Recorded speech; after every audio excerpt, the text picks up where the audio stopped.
ଏ ରୋଷେଇ ଘର ପଶି ପଶିକା କେମିତି ଲାଗିଲାଣି। ସେଗୁଡ଼ା ପୁଅମାନେ ତାଙ୍କର ଖାଲି ଖାଇବେ ବୁଲିବେ ଇଆଡ଼େ ସିଆଡ଼େ ଯିବେ। ମୁଁ ସବୁଦିନ ଖାଲି ରୋଷେଇ କରୁଥିବି। ଏଥର ଆଉ ଦିନେ ବି ରୋଷେଇ କରିବିନି। ମୋ ସ୍ୱାମୀ ଆସୁ, ତାକୁ ଗୋଇଠା ମାରିକି ଖେଟିଦେବି। ତାକୁ ହିଁ ରୋଷେଇ କରିବାକୁ କହିବି। ସିଏ ତ ଶଳା ଖାଲି ମାର୍କେଟ ବୁଲିବ, ବଜାର ବୁଲିବ, କୋଉ ପାର୍କ ଯିବ, ସିନେମା ଯିବ, ତାସ ଖେଳିଯିବ, ଫୁଟବଲ ଖେଳିଯିବ। ମୁଁ ଶାଢ଼ୀ ଏଇ ଘର ଭିତରେ ପଚି ସଢ଼ି ନଷ୍ଟ ହେଇଯିବି ଖାଲି ରୋଷେଇ କରି କରି। ଏ ଧୂଆଁ କ'ଣ ଭଲ ଲାଗୁଛି? ଆଜି ଆସୁ, ତା କଥା ବୁଝିବି।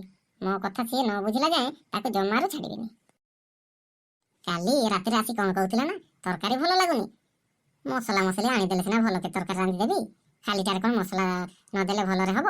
ଗୋବର ପକେଇବି ନା ତରକାରୀରେ, ନା ମାଟି ପକେଇଦେବି? ହଉ ତାକୁ ଡାକେ। ତାକୁ ଏତେ ସମ୍ମାନ ଦେଇକି ଲାଭ ନାହିଁ। ସେ ଶଳାଟା ମତେ ସବୁଦିନ ହଇରାଣ କରୁଛି। ଆଜି ତାକୁ ଦଉଛି, ପାନେ ଦଉଛି। ମରୁ ସିଏ। ହଇରେ ଶୁଣୁଛ, ଏଠିକି ଆସ ଟିକେ। ମୋ ହାତ କ'ଣ ହେଲାଣି ଦେଖ ତ। କ'ଣ ବେ ଡାହାଣୀ, ମତେ ମାରିବୁ ନା କ'ଣ? ଏତେ ଜୋରରେ ଡାକୁଛୁ ଗଳା ଫଟେଇ ଫଟେଇ। ଟିକେ ବି ତୋର ଧୈର୍ଯ୍ୟ ନାହିଁ ଦେଖୁଛି। ତୁ କାହିଁକି ବୁଝିବୁ ମୁଁ କାହିଁକି ଡାକୁଛି ବୋଲି? ତୋର ତ ଭଲ ବୟସରେ ଅଛୁ, ଖୁସି ବାସିରେ ଅଛୁ। ହଁ, ମୁଁ ଜାଣିପାରୁନି କି କାହିଁକି ଏତେ ଖୁସିରେ ସିଆଡ଼େ ବୋଲୁଛୁ। ହଇରେ ମାଇକିନା, ତୁ କ'ଣ ଜାଣିଛୁ ମୋ ବିଷୟରେ? ମୁଁ କେଇଠି ବୟସରେ ରହିଲି? ମୁଁ ତ ଏଇ ଘର ପାଇଁ କାମ କରି କରି ମୋ ମୁଣ୍ଡ ଫଟିଗଲାଣି, ମୋ ଦେହ ଗଣ୍ଡି ଶୁଖିଗଲାଣି। ତୁ ଆହୁରି କହୁଛୁ ମୁଁ ବୟସରେ ଅଛି। ତୁ ତ ଏଇ ଘର ଭିତରେ ଭଲରେ ଅଛୁ, କୁଆଡ଼େ ବି ଯିବାର ନାହିଁ।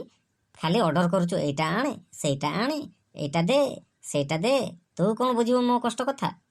ମୋ ସ୍ୱାମୀଟା ବୋଲି ତତେ ମୁଁ ଟିକେ ସମ୍ମାନ ଦଉଛି, ନହେଲେ ଦେଖିବୁ ଗୋଇଠା ମାରିକି କିଆଡ଼େ ଫୁଟବଲ ଭଳିଆ ଉଡ଼େଇ ଦେଇଥାନ୍ତି। ଆରେ ଆରେ ଆରେ, ଏମିତି କ'ଣ କହୁଛୁ? ଆଜି କାହିଁକି ଏତେ ରାଗିଛୁ? ମୁଁ ତ ଜାଣିପାରୁନି, କ'ଣ ହେଇଛି ତୋର? ମୋର କ'ଣ ହେଇଛି?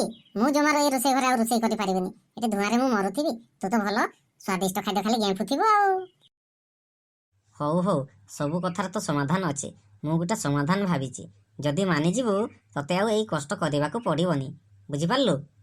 ଆରେ ଏତେ ଦିନ ପରେ ମତେ ଗୋଟେ ଖୁସି ଖବର ଜଣେଇଛୁ। କ'ଣ ଉପାୟ ଭାବିଛୁ ମତେ ଟିକେ କହ। ମୁଁ ଏ ରୋଷେଇ ଘରରୁ ମୁକ୍ତି ପାଇବାକୁ ଚାହୁଁଛି। ଯାହା ବି ଉପାୟ କହିବୁ ମୁଁ ମାନିଯିବି। ବହୁତ ଖୁସି। ମୁଁ ଜାଣିଥିଲି, ମୋ ସ୍ତ୍ରୀ ପରା ସୁନାନାକି ସ୍ତ୍ରୀ, ମୋ କଥା ସବୁ ମାନିବ। ମୁଁ କ'ଣ କହୁଥିଲି କି, ତୋ ଭରି ତୋ ପରି ଆଉ ଗୋଟେ ସ୍ତ୍ରୀ ଆଣି ଆସିବି। ସିଏ ରୋଷେଇ କରିବ, ତୁ ତ ଗୁଡ଼ ଉପରେ ଗୁଡ଼ ଲଦିକି ସୋଫା ଉପରେ ବସି ପଡ଼ିବୁ। ଆଉ ତ ଗୁଡ଼ ଘଷିଦବ, ତୋତେ ରୋଷେଇରୁ ବି ମୁକ୍ତି ମିଳିଯିବ। ଆଉ କିଛି କଷ୍ଟ ବି ଲାଗିବନି। ତେଲ ଲଗେଇ ତୋ ଗୁଡ଼ ହାତ ଘଷି ଦବ। ଆରେ କ'ଣ କହିଲୁ ରେ ଚଣ୍ଡାଳ? ମୁଁ କାମ କରିବିନି ଭାବିକି ଏତେ ସବୁ କଥା କହି ଯାଉଛୁ, ଆଉ ଜଣେ ସ୍ତ୍ରୀକୁ ଆଣିବୁ? ମୁଁ କ'ଣ ହେଇଛି କି? ମତେ କ'ଣ କାଚ କୁଣ୍ଡିଆ ହେଇଛି ନା ପଲିଆ ହେଇଛି? ମୁଁ ରୋଷେଇ ଶିଖିନି ଭାବୁଛ? କାହାକୁ ଆଣିବା ଦରକାର ନାହିଁ, ସବୁ କାମ ମୁଁ କରିପାରିବି ହେଲା। ଆଉ ଯଦି ସେଇ ସ୍ତ୍ରୀ କଥା କହିଥିବ ତ ବେକରେ ଗାମୁଛା ପକେଇ ଚିପିକି ମାରିଦେବି। ସାବଧାନ। ଦେଖିଲ, ମୁଁ ପୁରା ଜାଣିଛି ସ୍ତ୍ରୀ ମାନଙ୍କର ରୋଗ, କୋଉ ନାଡ଼ି ଧରିଲେ କୋଉ ରୋଗ ଜଣା ପଡ଼ିବ। ମତେ କ'ଣ ସବୁ ଅଛପା ଭାବୁଛ? ହଉ, ତୁମେ କୁଆଡ଼େ ଯାଉଛ ଯାଅ। ମୁଁ ରୋଷେଇ ସାରିଲେ ତୁମେ ଆସିବ। ଠିକ୍ ଟାଇମକୁ ଆସିବ, ଡେରି କରିବନି ଆଜି। ଦେଖ ମା ଜଲ୍ଦି ଭାତ ଆଣ, ମତେ ଭୋକ ଲାଗିଲାଣି। ଏ ମା ବି ନା ରୋଷେଇ ଘରେ କ'ଣ କାମ କରୁଛି? ଜଲ୍ଦି ବି ଖାଇବା ଦେଇପାରୁନି। ମତେ ଯଦି ଜଲ୍ଦି ଦେଇପାରିବନି, ମୁଁ ବାପାଙ୍କୁ କହିଦେବି। ମା ଗো ଭାତ ଆଣ, ଜଲ୍ଦି ଆଣ। ଏଇ ଛୁଆଟା ବି ସବୁବେଳେ ତ ଖାଲି ଖାଇବ ଖାଇବ ହଉଛି। ଏତେ ଖାଉଛି, ତା ଦେହରେ ତ ଜମାରୁ ଲାଗୁନି। ଖାଲି ହାଡ଼ ଖଣ୍ଡିକ ବୋହିକି ବୁଲୁଛି। କ'ଣ ଏତେ ଜୋରେ ଚିଲେଇଛୁ ବା ତଣ୍ଟି ଫଟେଇକି? ଗଳା ତୋର ଅଛି ନା ଠିକ୍ ଅଛି, ନା ଫାଟିଗଲାଣି? ଖାଲି ଖାଇବ ଖାଇବ ହଉଛୁ, ପାଠ ସାଠ ତ ପଢୁନୁ, ଖାଲି ଖାଇବୁ। ମତେ ବି ଖାଇଯା। ତମେ କ'ଣ ଭାତ ନା ମୁଁ ଖାଇବି? ତୁମେ ବାପ ପୁଅ ସମାନ ହେଇଗଲଣି। ଖାଇବ ଖାଇବ ତ, ଆଉ କିଛି ତ କାମ ଧାମ ତୁମକୁ ଦେଖାଯାଉନି। ଯଦି ତୁମେ ନ ଖାଇବ କିପରି ବଞ୍ଚିବ? ତମେ ତ ଖାଲି ଗେମ୍ପୁଛ। ତୁ ଖାଇ ପିଇକି କିଛି କାମକୁ ତ ଲାଗୁନୁ। ତୋର ସେ ବିଲେଇ ଛୁଆ ଆହୁରି ଭଲ କାମରେ ଲାଗୁଛି। ଘର ହେଲେ ଜଗୁଛି, ମିଆଁ ମିଆଁ ହେଲେ କରୁଛୁ। ତୁ ତ ଖାଇଦେଇକି ତୋ ବାପା ଭଳିଆ ଗାଁ ଦାଣ୍ଡରେ ବୁଲିବୁ ଖାଲି।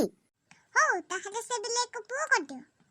ଏମିତି ଯଦି ହୁଅନ୍ତା କେତେ ବଢିଆ ହୁଅନ୍ତା। ତୋ ଭଳିଆ ଗୋଟେ କୁଳାଙ୍ଗାର ପୁଅକୁ ମୁଁ ପୁଅ କରିବାକୁ ଚାହୁଁନି। ଦିନେ ଯାଇକି ବଜାରରେ ବିକି ଦେଇ ଆସିବି।